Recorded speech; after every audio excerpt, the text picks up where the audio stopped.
I apologize, I don't. It's all right. I'm terrified of reality. Gosh, oh gosh, I apologize, I'm afraid. Welcome back to the channel, everyone. The subject of today has been on my mind a lot, and it's time we have an honest conversation about it. Ashley Braxton is involved in this tale. She's not one of the Braxton sisters you see on TV every week either. Michael is Ashley. Michael is already in a distinct lane from the start because he is Braxton's daughter and the only brother in the Braxton family. The sisters, Tony, Tamar, Tracy, Toanda, and Trina, are all familiar to us. However, Michael has been totally absent from the public eye. No interviews, no major family events, no appearances on reality shows, nothing.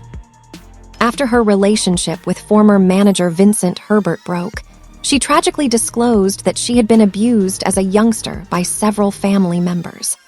Tamar recovered with a new love, David Edifiso, while attempting to heal.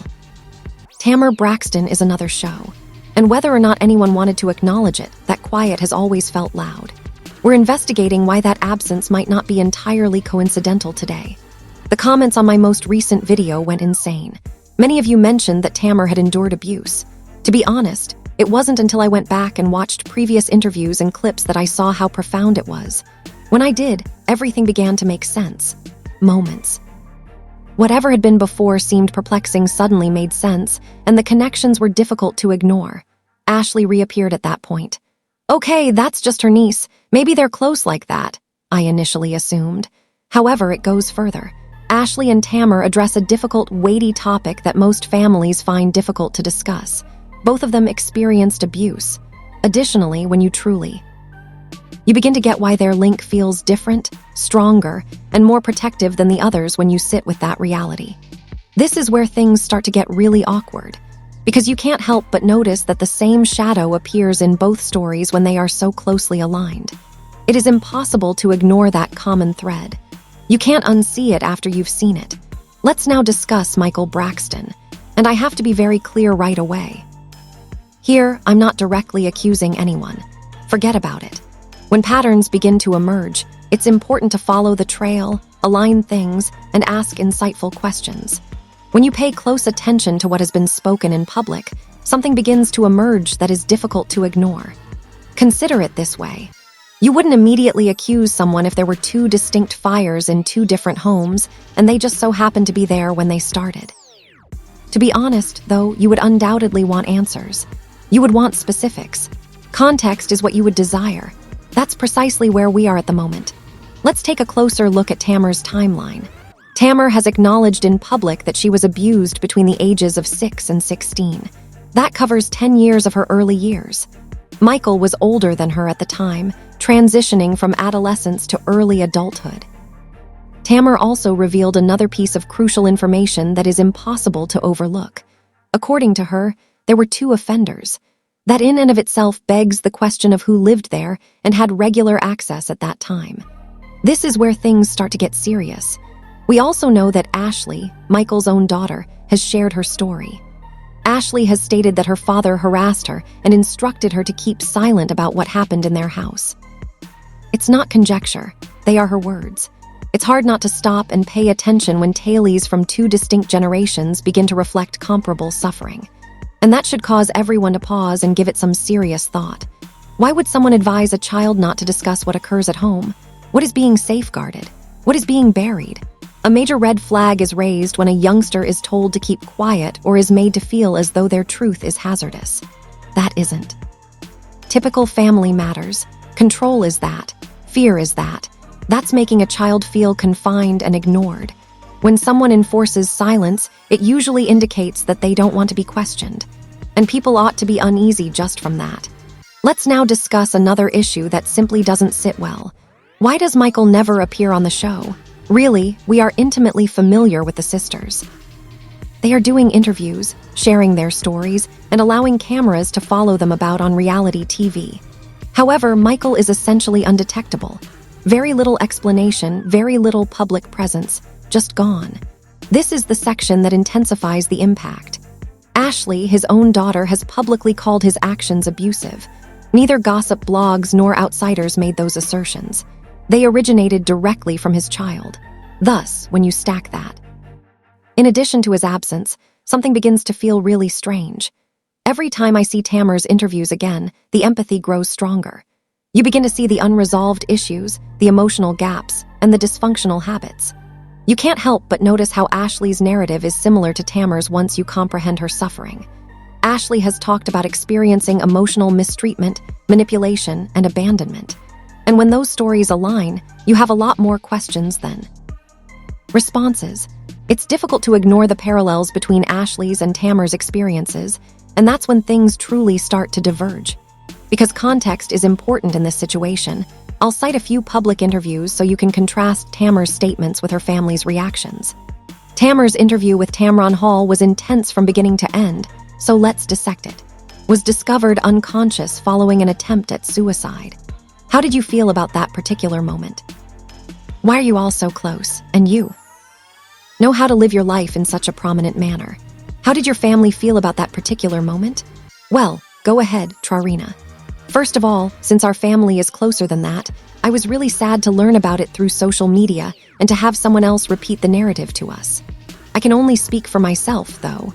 I am the only one who can speak. However, it's really uncomfortable for someone else to tell me about something that happened to my own family. Depressing, and I would not have permitted that 911 call to occur in the manner that it did if I were a family member. And I believe that if we had known at the time it occurred, things would have turned out differently as guardians of our family and our sister. How did the 91 use social media? Did the boyfriend do it?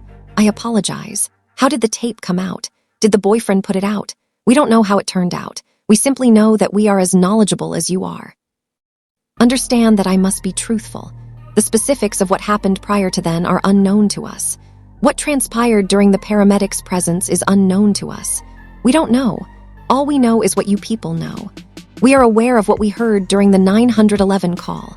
We heard everything on social media, as Trina mentioned. I discovered it when Trina contacted me in the early hours of the morning, and I then checked social media. I thought, how come this is all over the place and we are unaware of it? Simply said, I believe that the proper procedure would be to call the family members first, find out, and then let the media find out. Who is at fault? That's not how I would have done it. But whose fault is that? Is it a network? I don't think that's a network. Is it like that? That isn't present. It's an inner person. Correct, there was no network. There was no network. How could they find out just that? They learned about it in the same manner that we did through social media. What are your thoughts on David then? Yes, I do have a life of my own. David doesn't cross my mind. Who? David, huh? Who? My name is Mariah Carey. Who? The man with the dreads. Who? About whom? I asked. My spouse suffers from dread. All right, let's go on. I am no longer employed by WIT TV, and they're still using my hurt and me to make a coin. Hammer wrote on social media following the debut of the trailer for Season 7 of Braxton Family Values. What do you think of that? Does the network have a right to cover that? I'm going to say this really. Plainly and honestly. We don't discuss Tamar's physical or mental well-being in Braxton Family Values Season 7. We discuss how it affected us, but we don't deal with Tamar's hurt, pain, or experience. We are unable to address that. When Tamar chooses to share her experience, it is crucial that she do it in her own unique manner. We didn't address Tamar's condition or feelings in any manner. We simply talked about how we felt when the issue happened to us, as we are doing right now. We don't have a horse in that race, I guess. All we want is for our sister to be at peace, to be healthy and happy, and of course, for Logan, our nephew. Since your sister is a part of the show, I would assume it would be normal to record your response. Just that. Our response, however, is that we are unable to represent her. When something so awful occurs, it would be phony to keep your sister out of the conversation. People would say, "What the hell do you love?" if you didn't respond to it, in my opinion. I mean, if you do, it's damn, and if you don't, it's damn. However, we would be insensitive if we remained silent. And now that we're just talking about how it affected us, as Trina mentioned, and how we were impacted in this circumstance because, from a medical perspective, many doctors will tell you that it's crucial for the victim to understand how it affected your loved ones, friends, and family. It's crucial that kids understand it in order for them to perhaps gather themselves a bit more quickly. We talk about how we experienced it and how we felt when we learned about it, but I'm simply saying that it's incredibly unjust. Additionally, I don't believe there was a problem with that. Regarding that, Tamar also claims that the show's footage was produced, referring to the moment when everyone learned about the attempt. What do you think about that? I am aware that sometimes you have to act things out. Staged. But what was staged? The producers asked us, "Hey, how did you feel when this happened? How did you feel when you found out about it?" So it's not really reenacting that. Rather, it's about expressing and responding to the question of how we felt and what we experienced when we found out about it. It was merely a question. It wasn't a dramatization. I don't think it's fair to criticize our family for continuing to work and to be shunned because we didn't have the same experience as her. And it's unjust because we didn't discuss Tamar's circumstances in any manner. That 911 call was not made by us. We didn't discuss Tamar's predicament with the media. Other than the fact that we did not publicly discuss Tamar's predicament, we love her, support her, and stand by her side, but we are the ones being shunned since we aren't the ones making things public in the media. It's totally unjust. It is totally unjust and unjustified. Is it accurate to state that no one would have known anything if the recording hadn't been released by the person who did it? Her privacy might have been truly protected, and she might have recovered on her own without our knowledge. Is it accurate to state that? Indeed, it's none of my concern, and I know people who say things like, "Oh, you're dragging, bring it, Tamar." However, I believe that whoever did that is the one who should be investigated. On the podcast, Tamar and I have crushed our little thing. I also thought that was absurd. Do you understand what I mean? I just want to be clear because I don't want her or the onlookers to become unhappy. I feel like the person who released that so fast and recorded it. He mentioned the network that does that when their partner is experiencing a crisis, which was pretty strange. I simply don't get it. I would say, "Mother, what are you doing? Hello, I'm not doing well." If my partner was on the phone with 911 while I was sick and you were discussing Bravo TV. If that video came out, that person would be in charge of putting her. Yes, it is correct. She didn't do it. Family, I sincerely hope she's doing well and that you two continue to be close since it's obvious that you two adore one another. Like every other family, you have problems. Oh my God, yes. Yes, we will take a break. And we'll discuss if it's feasible to take a vacation from reality TV. So when I visit Atlanta, we'll be back with more. I'm hanging out with all three of your sisters. Come on, have a few drinks. Let me know what we are going to do.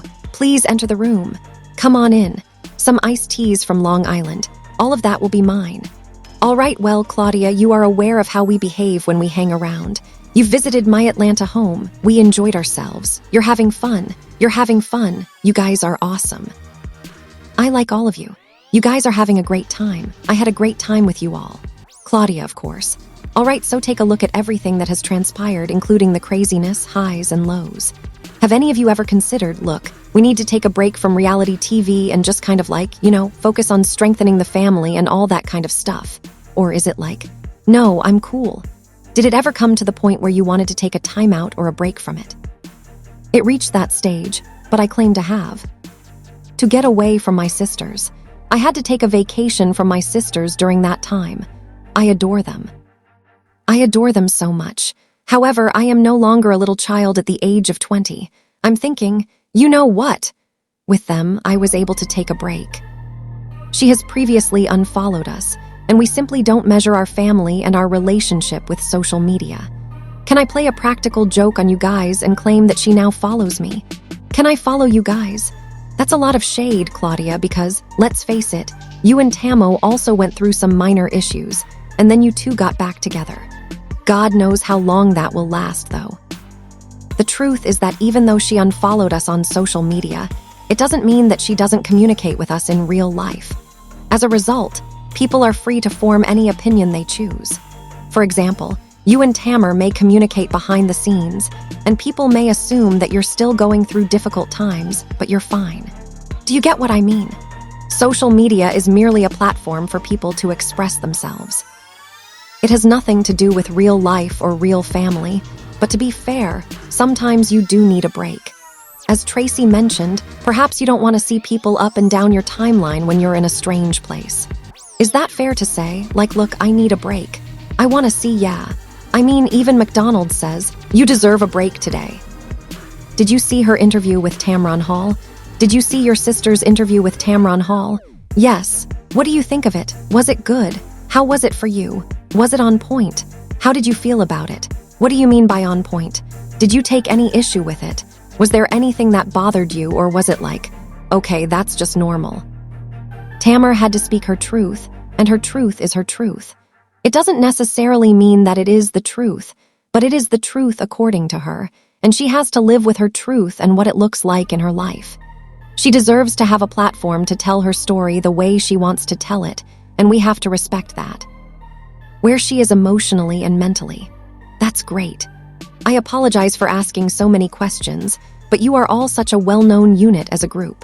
I mean, you have your own platforms, fan base, and accomplishments, and I hope you don't feel like I'm just like a team, because it's not just about that.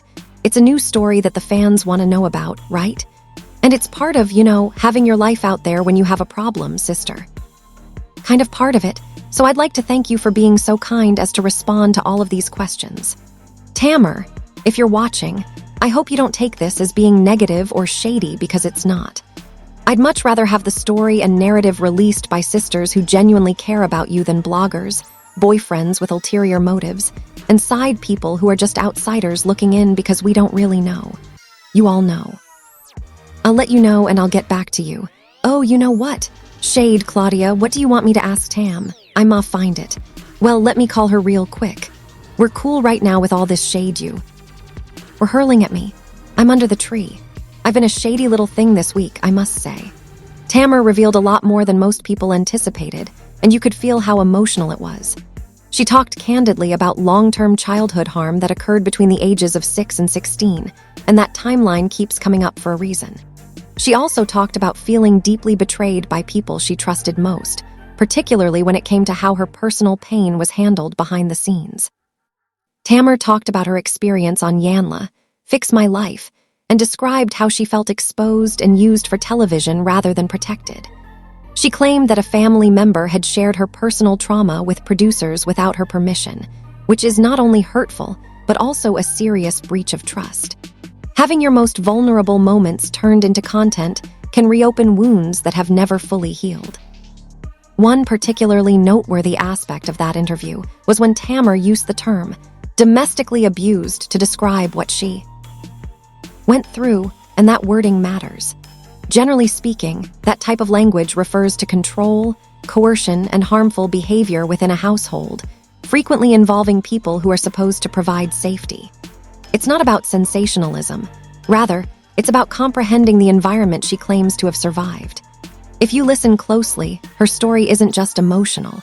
It paints a picture of systemic dysfunction, which is impossible to ignore once you see that pattern. Tamar is being very deliberate about how she describes her experience when she uses that kind of language. To be clear, I'm not accusing anyone here. Rather, I'm explaining what those words generally mean and why they matter in context. What really strikes me is how completely shattered Tamar's trust in her family seems to be. She has publicly stated that she feels betrayed by the very people who were supposed to protect her, believe her, and stand up for her. Rather than feeling safe, she felt exposed and disappointed. And that kind of betrayal cuts deep. Once trust is broken at that level, it changes how you see everyone around you, especially family. That's precisely why Tamar's story keeps coming up in this discussion, because it provides real-world context for understanding Ashley's emotional and mental state. If Tamar experienced harm within the family and felt unprotected, why is it so difficult for people to imagine that another family member could struggle in a similar environment? When Tamar's experience was brought up in public, some of the sisters responded dismissively, almost as if they weren't taking it seriously enough. They continue to frame it as tomorrow's truth, and let's be honest, that wording matters. Saying your truth instead of just the truth can feel like doubt, like side-eye, like quiet disbelief. For someone who survived abuse, that kind of. The response is harmful in its own way and needs to be called out. When someone's pain is minimized or ignored, it causes confusion and self-doubt, and that's why it's damaging. When you finally speak up and the people closest to you act like it's just your version or your perspective, it feels like being dismissed all over again. That's not support. It's a slap in the face, and it explains why these wounds never really healed. Deeply harmful, which is why Ashley's remark seems so closely related to Tamar's story. If Tamar felt ignored or unsupported when she spoke up, it's easy to see why Ashley might fear the same response. There's a pattern here that needs to be addressed. When families avoid difficult conversations, defend particular narratives, or promote silence rather than accountability, it causes long-term harm. That kind of environment shatters trust and makes people feel alone. And when people from different generations talk about feeling ignored or invalidated, it raises serious concerns about how emotional safety was handled in that space. This is where the questions come in, and I want to be very clear about this part. Tamar herself stated that multiple people were involved in what she experienced, and she has been consistent about that detail. Asking questions about who was present in the household during that time is not the same as making accusations. Understanding context and responsibility. I'm not claiming to have all the answers because I don't. I'm not pointing fingers or asserting certainty. I'm just saying that it's normal to start asking difficult questions when timelines overlap, stories repeat themselves, and silence keeps appearing. Ignoring those questions doesn't make them go away. This is heavy, uncomfortable stuff, no doubt about it, but discussions like this matter. If you watched all the way to the end of this video, I sincerely thank you for sticking with me and staying locked in. If this story touched you in any way, hit it. Nothing ever changes when stories remain hidden and patterns are ignored. Bringing light to difficult truths isn't about tearing down families. Rather, it's about breaking cycles that should never be repeated. And that's how the cycle keeps spinning. More people get hurt, more voices remain silent, and more questions are ignored instead of being answered. That like button because it really helps advance these discussions. Share this video. Make sure you're subscribed and enable notifications so you don't miss what happens next. If you want to help the channel even more, think about becoming a super supporter. It helps me keep bringing these stories to light. Now, leave a comment below and let me know what you think. Do you see the connections? Do you feel like there's